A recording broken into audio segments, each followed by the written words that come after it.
Assalamu alaikum students of class 4th. How are you? Hope you will be fine inshallah. Let's start our lesson. Students, as you know, we have done unit number 3 in the previous lesson. Today we will start unit number 4. This is museums. Museums कहते हैं अजायब घर को.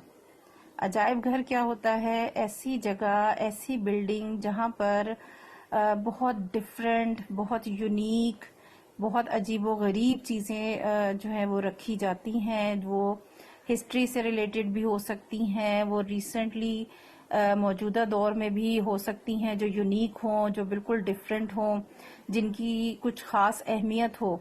तो ऐसी इमारत, ऐसी जगह जहाँ पर इस किस्म की कलेक्शन मौजूद हो, उसको म्यूज़ियम कहते हैं. Do you have any old clothes, old pictures or other objects that remind you of bygone days? क्या आपके पास हैं ऐसी पुराने कपड़े, पुरानी तस्वीरें या ऐसे पुरानी चीज़ें जो आपको गुजरे हुए वक्त की याद दिलाएं? यकीनन घरों में होती होंगी. आपकी मदर्स ने हो सकता है आपकी चीज़ें संभाल के रखी हों, या आपके पास ऐसी पिक्चर्स हों जो आपके बहुत सारे फैमिली मेंबर्स जो बहुत पहले के थे, बहुत दादा दादी या उनसे पीछे जो हैं उनके वालिदैन, नाना नानी वगैरह, ऐसे लोगों की पिक्चर्स, या ऐसे उससे पहले के कोई हालात, कोई वाकयात घर में हुए, उन मामलात से रिलेटेड ऐसी चीज़ें यकीनन घरों में मौजूद होती हैं और जिनको देखकर हमें पुराने वक्त, पुरानी चीज़ें जो हैं वो याद आ जाती हैं.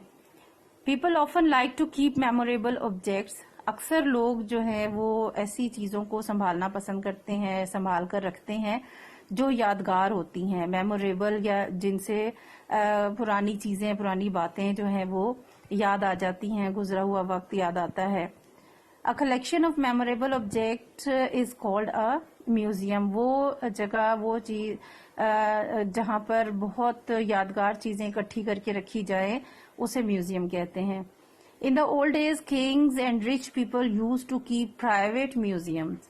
पुराने ज़माने में जब बादशाह होते थे, मलकाएं होती थीं, या बहुत दौलतमंद लोग होते थे, तो वो अपने इन चीज़ों को, अपनी यादगार चीज़ों को संभाल के रखने के लिए अपने ज़ाती तौर पर म्यूज़ियम बनाते थे. यानी अपनी जो महल होते थे, अपने किले होते थे, उन्हीं के अंदर जो है वो अलग अलग रूम उन्होंने सेट किए होते थे, जिसके अंदर वो अपनी जो है यादगार चीज़ें, अपने बड़ों की, अपने बुजुर्गों की चीज़ें संभाल कर रखते थे, और खुद अपने हवाले से भी कुछ चीज़ें जो हैं वो इकट्ठी करके रखते थे ताकि आने वाले वक्त में लोगों तक उनकी मालूमात, उनकी चीज़ें पहुंच जाएं.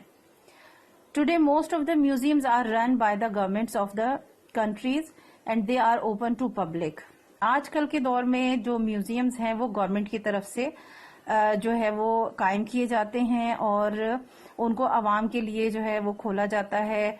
और गवर्नमेंट ने वो म्यूजियम्स बनाए हैं, बड़े बड़े इमारतें हैं, बड़ी बिल्डिंग्स हैं, और वहाँ पर जो है वो उस इलाके, उस मुल्क की जो है हिस्ट्री से रिलेटेड, या फिर जो नई नई डिस्कवरीज होती हैं जो यूनिक हों, डिफरेंट हों, उनको वहाँ पर रखा जाता है और उन्हें पब्लिक के लिए ओपन किया जाता है ताकि आवाम आए, देखें, मालूमात हासिल करें और एंजॉय करें. Public museums keep important objects from the past, such as old coins, portraits, documents, weapons, and other objects that help us understand about the way people used to live in the old days.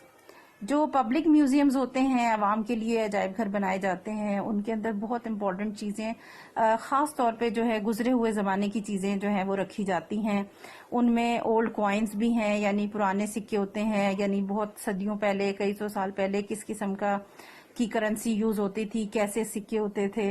इसी तरह से portray है, मिट्टी की बनी हुई चीज़ें होती थी, मुख्तलिफ स्टैचूज भी हो सकते हैं, जैसे आपको यहाँ ये पिक्चर में नज़र आ रहा है, या बर्तन साजी होती थी, या और डिफरेंट चीज़ें जो भी पुराने जगहों से, इलाकों से मिलती हैं, वो म्यूज़ियम में रखी जाती हैं. इसी तरह डॉक्यूमेंट्स हो सकते हैं, पुराने दस्तावेज़ात भी हो सकते हैं, वेपन्स हो सकते हैं, पहले ज़माने के लोग जो हथियार इस्तेमाल करते थे, जैसे तीर, कमान या नेज़ा, इस तरह की चीज़ें.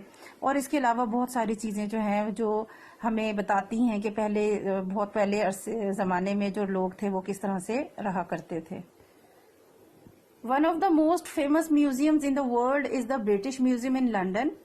جو دنیا کے مشہور ترین میوزیم ہیں، جو بہت بڑے ہیں اور بہت زیادہ ان میں مشہور چیزیں بھی رکھی گئی ہیں یونیک، وہ ہے museum, British museum in London. London میں ہے یہ برٹش میوزیم.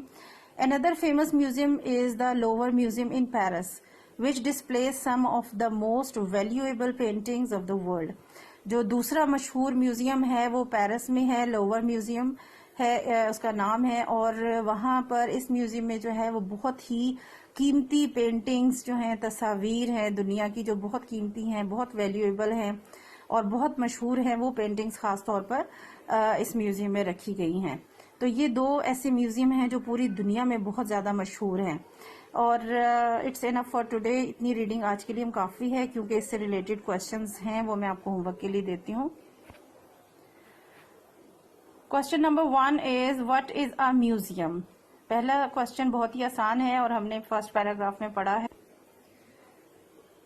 پیراگراف میں سیکنڈ لائن سے ہم سٹارٹ کریں گے. A collection of memorable object is called a museum. ایک سینٹینس میں ہی اس کا آنسر ہے، بالکل بھی لمبا نہیں ہے.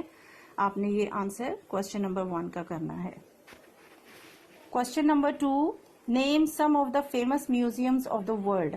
ابھی لاسٹ میں ہم نے ریڈنگ کی ہے، دنیا کی جو مشہور میوزیمز ہیں ان کے نام بتانے ہیں.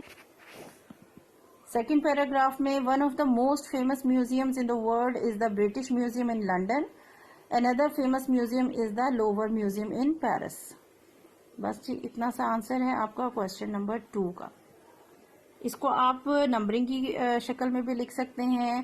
آپ کوشچن کی اسٹیٹمنٹ لے کر the famous museum of the world are, اور اس کے بعد number 1 British museum in London, number 2 Louvre museum in Paris.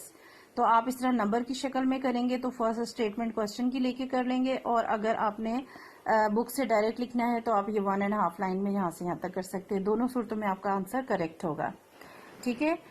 These 2 questions are for your homework. Write down in your notebook neat and clean and learn by heart. We will read next paragraph inshallah in the next lesson. Till then, Allah Hafiz.